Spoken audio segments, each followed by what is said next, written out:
July 18th, 1944, just outside St. Lo, Normandy. A thin morning mist clings to the hedgerows as Sergeant William Red Donahue leans out of the commander's hatch of his M4 Sherman, listening for the distant thump of German 88s. The tank's engine growls beneath him, vibrating through the hull as the crew pushes slowly down a narrow bocage lane, its earthen walls pressing in like the sides of a coffin. Inside the turret, Loader Private Carl Haskins wipes sweat from his brow despite the cold morning air. "Feels too damn quiet," he mutters.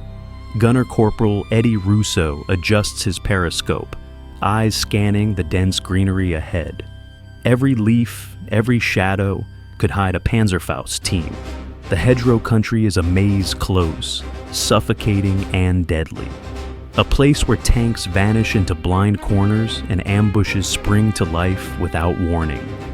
Red taps the side of the turret. "Steady, keep her slow.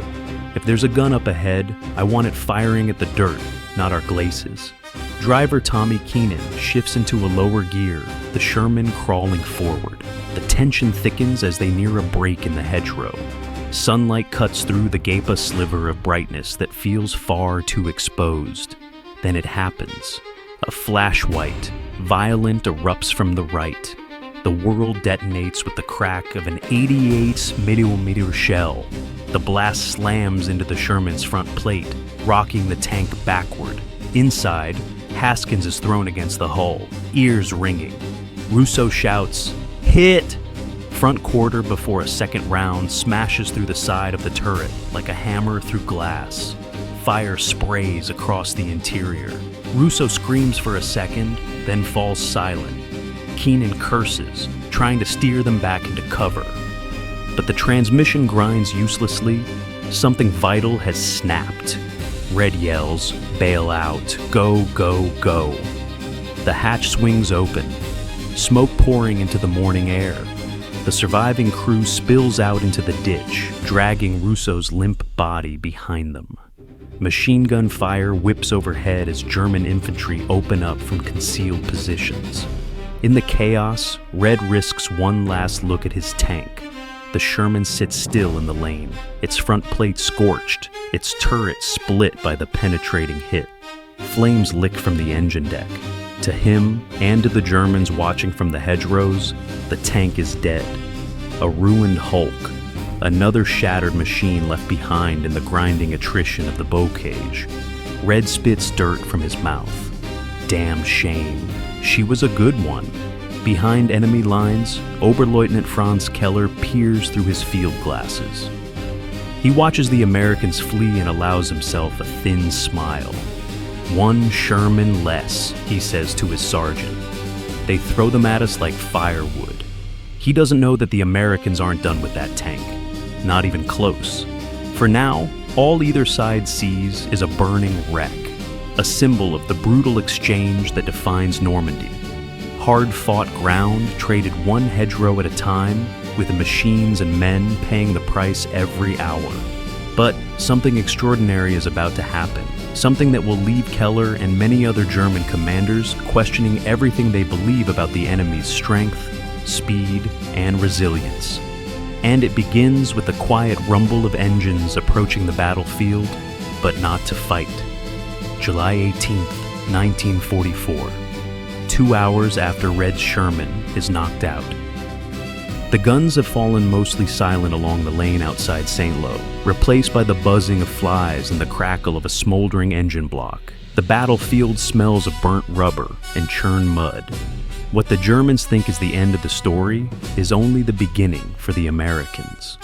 From the west, faint at first, comes the growl of heavy engines lower, slower, more mechanical than the rumble of tanks. The sound grows louder until a hulking M32B1 armored recovery vehicle lumbers into view, its crane arm folded tight against its turretless hull. Behind it trundles a pair of trucks from the Ordnance Company, each piled with chains, jacks, welding rigs, and spare transmissions. Staff Sergeant Milton Mitch Greeley steps down from the ARV, boots sinking into the muddy lane. He pushes his helmet back and takes in the wrecked Sherman ahead, The turret is charred, the front plate cratered, and one track is lying limp in the grass like a severed limb. A younger mechanic, Private First Class Jimmy Rollins, whistles low. "She's cooked, Sarge. Must have been an 88. Mitch shrugs, expression unreadable. "Doesn't matter what hit it. Question is, can we get her moving by sundown?" To American battlefield recovery teams, nothing is truly destroyed until they say so. He signals to the ordnance trucks. The crew jumps into action with practiced efficiency men, laying down steel plates for traction. Others uncoiling chains thick as wrists. Another group setting up a small perimeter in case German stragglers still linger in the hedgerows. The proximity to the front is dangerous, just a ridge away. German mortars could still seek them out, but the doctrine is clear: recover fast, repair forward, return to battle. Mitch climbs onto the Sherman's hull, wiping soot from the side with a gloved hand. "See this?" he calls down. "No cook-off."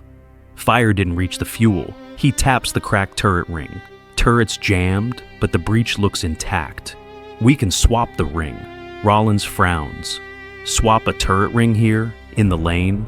Mitch grins. "Where else you want to do it? Paris?" The ARV's engine revs as its crane arm extends.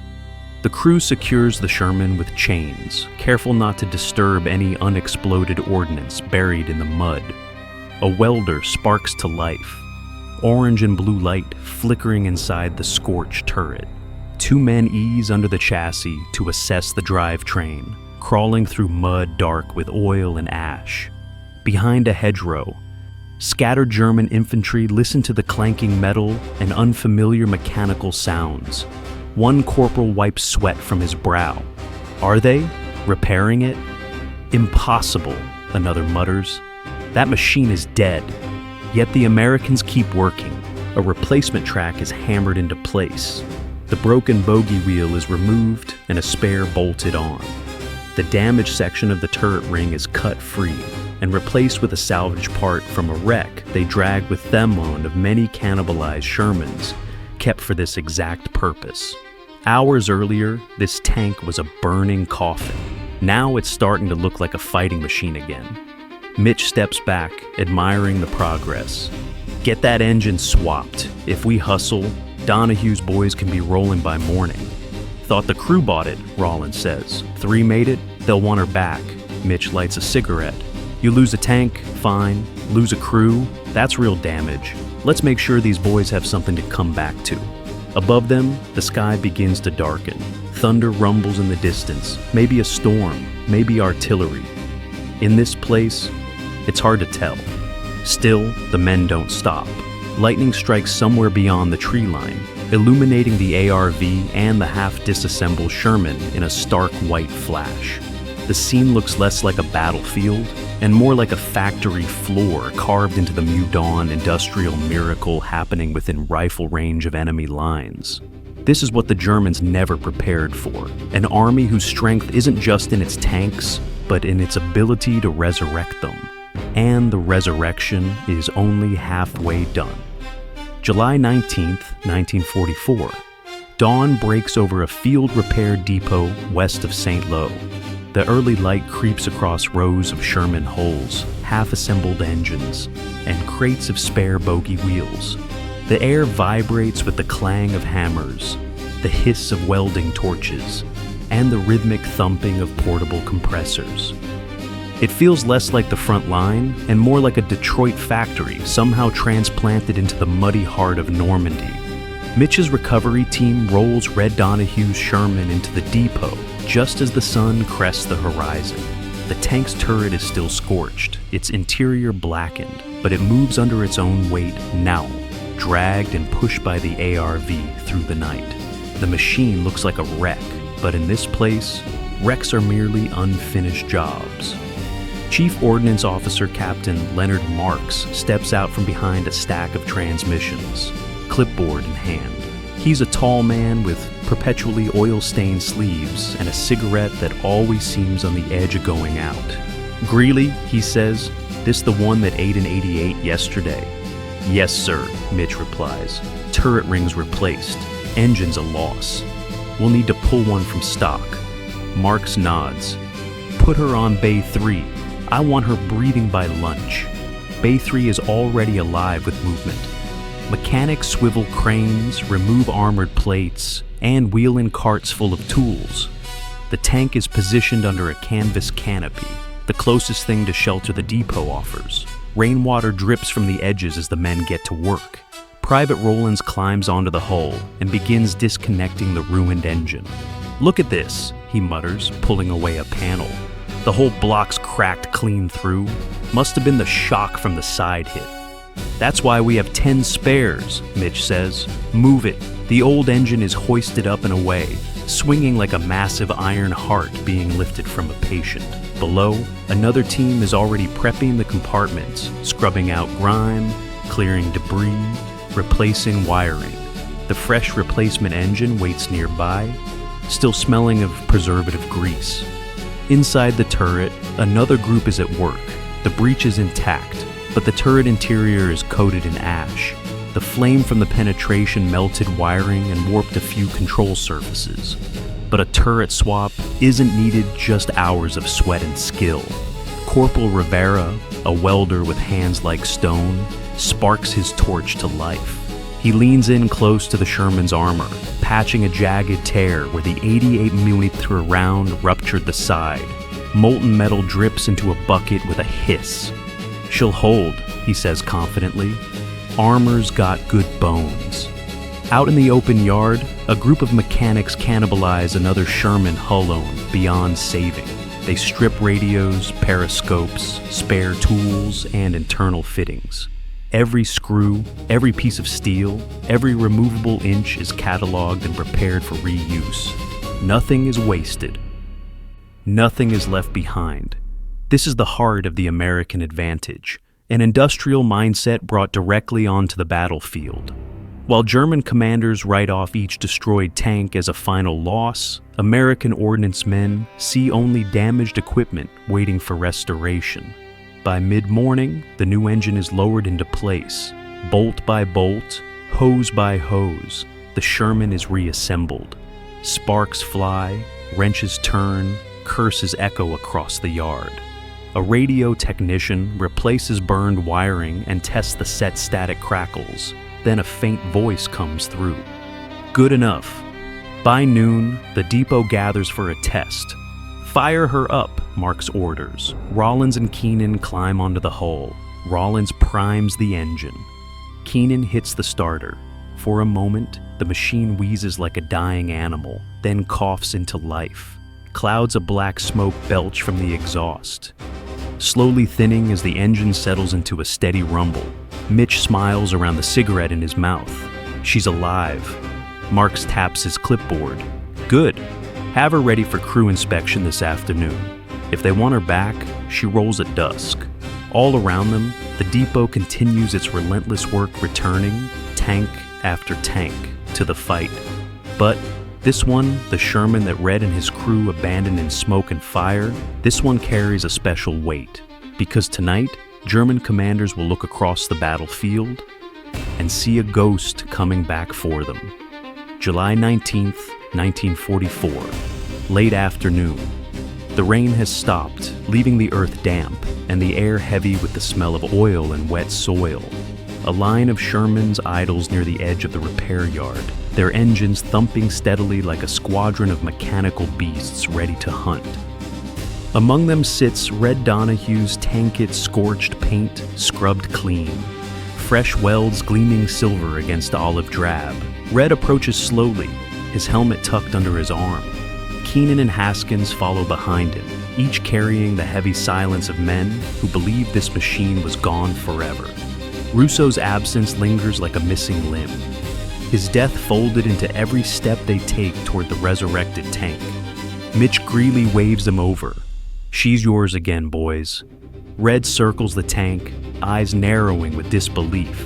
"Hell, Sarge, this can't be the same hull." "It is," Mitch replies. Turret rings swapped, new engine, patched armor, rewired set. "She'll drive better than she did yesterday." He pats the side. "Told you we'd get her back."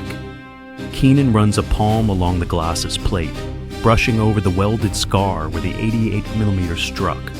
Feels strange, like shaking hands with a ghost. Haskins climbs up onto the turret, peering into the commander's hatch. Inside, the interior is cleaned but still bears faint char marks. The seat cushions have been replaced, the fire extinguisher housing swapped, and the periscopes refitted. He whispers, almost reverently, "Damn, they really brought her back." Red rests a hand on the hatch rim. For a moment, he says nothing. Then, "All right, mount up." The crew climbs in, driver's seat cleaned, controls tightened, new wiring. Gunners position new elevation gear, cleaned optics. Loader space, stocked with 75mm shells stacked neatly in the racks. Commander's cupola new radio headset, fresh grease on the ring. Red settles into the commander's position, letting the familiar weight of the turret cradle him like an old friend. "Feels like home again," he murmurs. He hits the intercom. "You in, boys?" Keenan's voice crackles back. "Driver ready." Haskins. "Loader ready." Russo's seat sits empty. Red's fingers hover over the intercom switch for a long moment. Then he says quietly, "We'll do right by him. Let's make these bastards pay." Outside, Captain Marks gives Mitch a nod. "Let's see if she runs." Red signals Keenan, "Start her up." The engine growls, sputters once, then roars to life. The rebuilt Sherman shudders, then steadies. No smoke, no rattling, just raw, humming strength. Mitch grins like a proud father. "That's what I like to hear." The tank rolls forward, treads gripping the wet earth. The engine hum is smoother than before. The new drive feels responsive, eager. Keenan tests the brakes. Haskins swings the turret slightly. Everything works. Marks waves Red over. Orders came down. "You're moving back to your battalion. They're pushing east tonight. Germans are falling back from the last hedgerow lines." "You boys up for it?" Red looks at the tank, then at his crew. "We came here to fight. That hasn't changed." As the sun dips behind the hedgerows, the Sherman joins a column of armor headed back toward the front. Engines rumble in unison, radios crackle with command chatter, and the sound of treads grinding over gravel echoes through the twilight. The tank that burned in the lane yesterday now leads the charge. In a hidden pocket of forest a mile ahead, Oberleutnant Franz Keller scans the horizon with his binoculars. Reports have filtered in. American tanks massing again, moving faster than expected. Reinforcements, perhaps.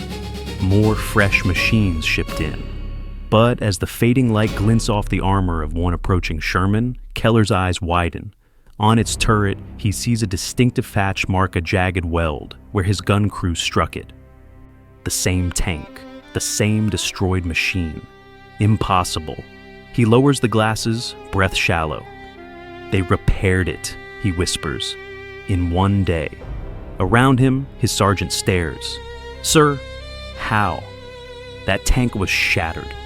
Keller looks back through the binoculars, watching the resurrected Sherman advance with steady, relentless purpose.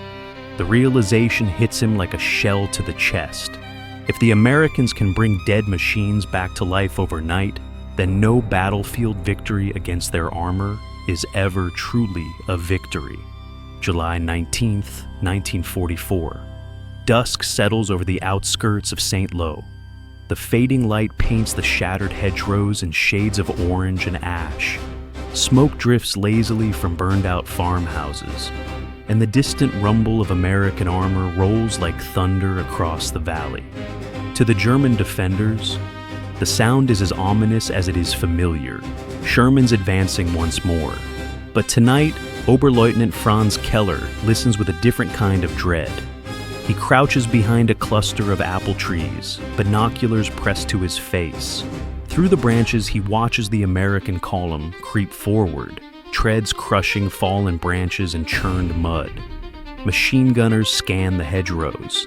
Tank commanders peer from open hatches, silhouettes outlined against the dying sun.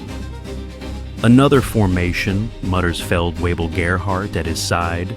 "They must be receiving armor shipments every day." Keller doesn't answer. His eyes are fixed on one tank specifically, the Sherman with the unmistakable welded scar on its glacis. The same tank his gunners crippled yesterday, the same one he saw burning in the lane. It moves now with the confidence of a machine born anew, its turret swiveling smoothly to scan the fields, not limping, not dragging a damaged track, not a shell of what it once was, a fully restored fighting vehicle. Gerhardt follows Keller's gaze and blinks in disbelief. That can't be the same one. Keller's voice is barely above a whisper. It is. He remembers the engagement vividly. The first 88mm shot hitting home, the penetrating second round splitting the turret, seeing the American crew scramble from the hatch as flames erupted. To him, it had been a decisive little victory in an increasingly desperate campaign, a victory that should have meant something. But here the tank stands, reborn, reforged, returned. Gerhardt shakes his head. Did they tow it back to the beach? Put it on a ship? There wasn't time. No, Keller replies grimly. They repaired it here, somewhere behind the lines. Quickly, impossible. Keller lowers the binoculars. His jaw clenches. That word means nothing to them. The realization gnaws at him, deeper than any tactical setback. The German war machine lives on precision, engineering excellence, craftsmanship, yet it is slow, methodical, rigid. When a panzer is knocked out, even if repairable, it may take days or weeks to restore. Transport alone is a logistical nightmare, but the Americans? They drag their wrecks from the battlefield the same day, patch them, re-engineer them, refit them, and send them back by nightfall. Keller looks again at the approaching Sherman. "What chance do we have?" he murmurs, "if their losses are not losses at all?" Behind him, two young grenadiers exchange nervous whispers. They say the Americans have factories on wheels, trucks full of engines, depots that build tanks like toys. My brother wrote from the Eastern Front Russians, repair fast too. But this is something else. Keller cuts them off sharply. This isn't rumor. You are looking at proof. He points at the resurrected Sherman as it cresses a low ridge, turret scanning the field like a watchful predator. We destroyed that machine yesterday, and now it comes for us again. Gerhardt exhales slowly, defeat creeping into his voice. We bleed them, they return. We break their machines, they rebuild them. How do we fight an enemy who refuses to stay broken? Keller doesn't answer. The question echoes in his mind like a distant artillery shell. He thinks of their dwindling supply lines, crippled fuel reserves, and overworked mechanics.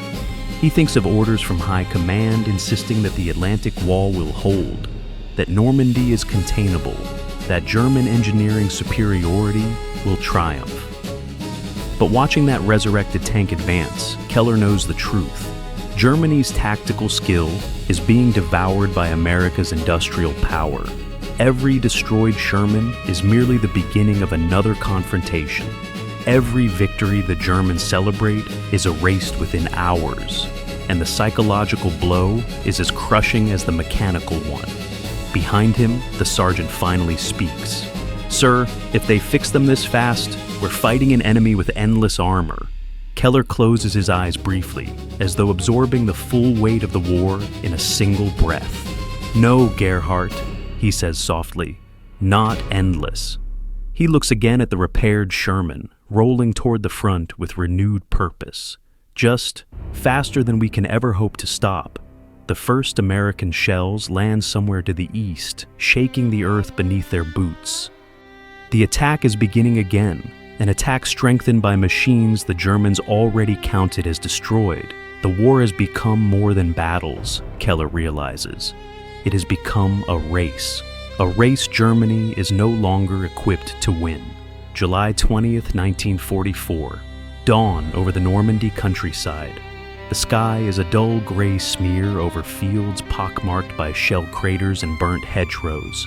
American armor rumbles eastward in long, determined columns, Shermans, tank destroyers, half-tracks, and the constant train of supply trucks snaking behind them. Among them rolls Red Donahue's rebuilt tank, its engine humming steadily, its crew grim and ready. The fresh morning wind carries the scent of churned earth and diesel. American radios crackle with orders from Decisive Corps. Push beyond the last hedgerow defensive lines, exploit German withdrawals, and expand the breach toward Coutances. The offensive is moving faster now, faster because fuel, men, and vehicles arrive without interruption. Faster because destroyed American tanks keep returning from the dead. Red sits in his commander's hatch, scanning the horizon with binoculars. The fields ahead are finally opening up. No more oppressive bocage lanes, no more ambush corners. Feels like the war finally unclenched its fist, he mutters. Keenan replies over the intercom. Open ground means speed, and speed means we get the jump. But Haskins says nothing. He fingers the edge of Russo's empty seat, his guilt quiet but ever present. The war has given their tank back, but not their friend. Behind them, dust plumes rise from hundreds of American vehicles pressing forward. Maintenance trucks, recovery teams, ordnance depots on wheels. With every mile gained, they move with the armored spearhead like an industrial lifeline, ensuring that no machine stays broken longer than a single night. This is what breaks the German line, not a single tank, or one division, or one bold maneuver, but the relentless truth that American tanks never stay gone. Across the valley, German units are falling back in disarray. Panzer grenadiers jog along hedgerows, their boots caked with mud and fatigue. A Panzer IV limps behind them, leaking smoke, turret jammed. The crew will abandon it within the hour not because they want to, but because they must. There will be no rescue, no recovery team, no spare parts truck. The contrast is brutal. Oberleutnant Keller's Battlegrust retreats along a farm road scarred with tank ruts. Keller marches at the front, face pale with exhaustion. Every gun, every soldier, every tank is stretched thin. Ammunition is scarce, fuel scarcer still. He hears the American engines before he sees them. Turning, he spots Red Sherman cresting a hill, hull down, turret rotating with predatory precision. Keller feels the weight of mathematics, logistics, industry forces, far larger than tactics, crushing down on him. How do we hold this ground, he whispers, against an army that replaces losses before we even finish counting ours? A shell whistles overhead. American artillery begins its barrage. German soldiers dive for cover. Dust blasts skyward. Keller grips a tree trunk, coughing through the debris cloud. In the chaos, a young German grenadier crawls to his side, eyes wide with fear. "Sir, do we fall back again?" Command says, "Hold," but command can't see what I've seen, Keller says bitterly. He points to the approaching Sherman, the same tank from yesterday, the one his men had destroyed. They keep coming. The same tanks, the same crews, as if death itself refuses to take them. He watches as Red Sherman advances with others, fanning out, firing in coordinated volleys. The American line moves like a living thing, strengthened by the machinery that refuses to stay broken. Meanwhile, German defenses buckle. Positions once held by pride are abandoned in exhaustion. Tanks once celebrated as superior are left in ditches, out of fuel, out of time. Every attempt to form a new defensive line collapses under the sheer momentum of American armor that cannot be attrited fast enough. By noon, the German retreat turns into a withdrawal. By evening, a rout. And as night falls across Normandy, a single truth settles over both sides. The U.S. Army doesn't win simply through firepower. It wins because it never stops moving, never stops repairing, never stops returning to the field with the same force, again and again. Red's Sherman halts on a captured ridge, engine idling. The hatch opens, and Red looks out over the sprawling countryside that had held them trapped for weeks. Hell of a war, he mutters.